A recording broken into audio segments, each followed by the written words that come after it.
بعمامة سوداء وعباءة طويلة ووجه دائم العبوس، يظهر الرجل على واجهات الصحف ونشرات الأخبار في كل مرة يردد فيها اسم العراق. هو الملك في رقعة الشطرنج العراقية.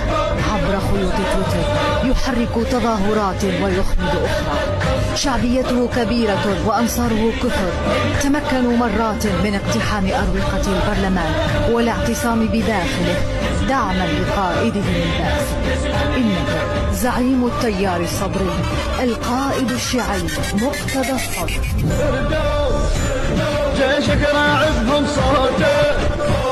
صوتك خانقهم طولك رجفهم كفك ساطر هروب. انت بجفك ايدك منك اشر ايدك علي عادي. جيشك يعبر